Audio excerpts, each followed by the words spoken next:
It's the bleeding heart, his pride of passion, her tongue of serpent, the godlike complex that I am. There's fire in our soul. It's not destruction, it's transformation.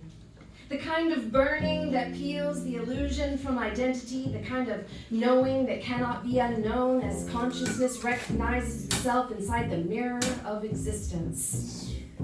Because somewhere between survival and expansion, something began remembering itself.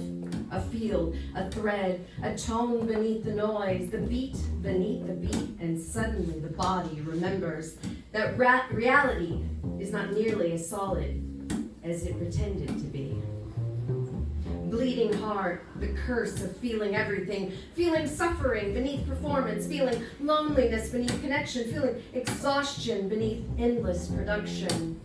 The bleeding heart cannot comfortably numb itself inside a wounded world, and the world says, close yourself, detach yourself, stop sharing so much. Because feeling deeply threatens systems built on disconnection.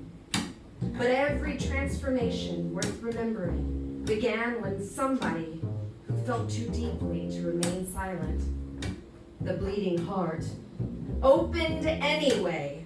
And when the heart opens long enough, love becomes protection. That I am.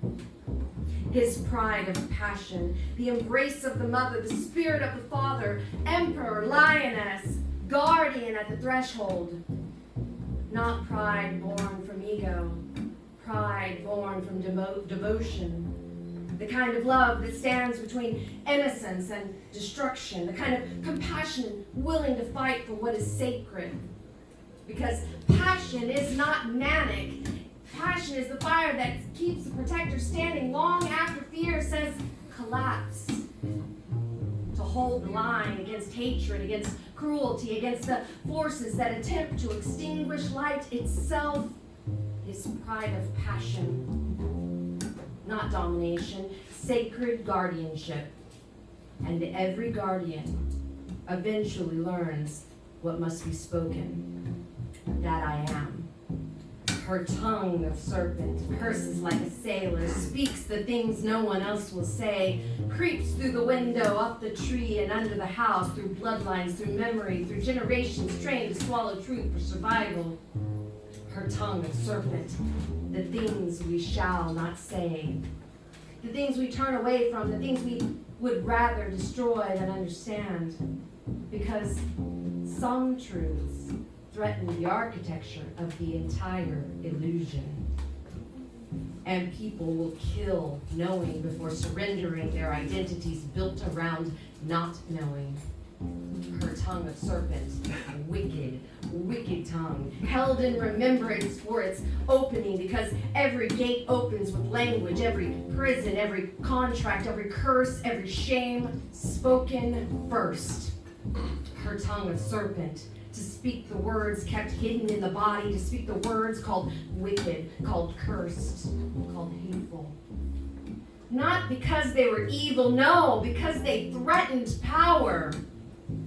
Because silence protects systems more effectively than chains ever could. Her tongue of serpent, opening the gates to experience what was once only dreamed, to know what was forbidden to know, because awakening has always sounded dangerous to sleeping worlds.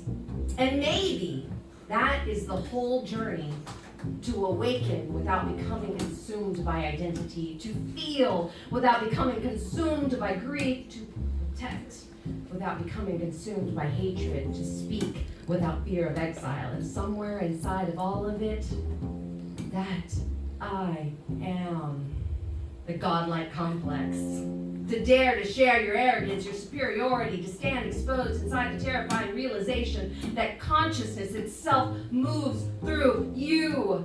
That thought creates movement, attention creates currency, belief creates momentum, and once awareness touches itself, there is no returning to unconsciousness. Some will be consumed by their own reflection, mistaken awakening for fragility, and mistaking ego for divinity. But the embodiment witnesses the self without worshiping the mask.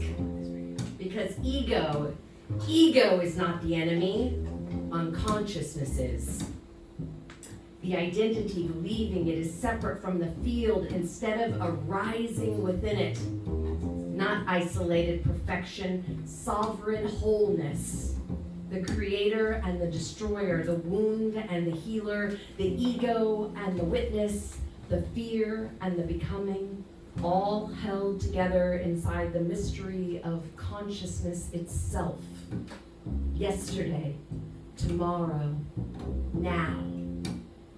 It's the bleeding heart, his pride of passion, her tongue of serpent, the godlike complex that I am.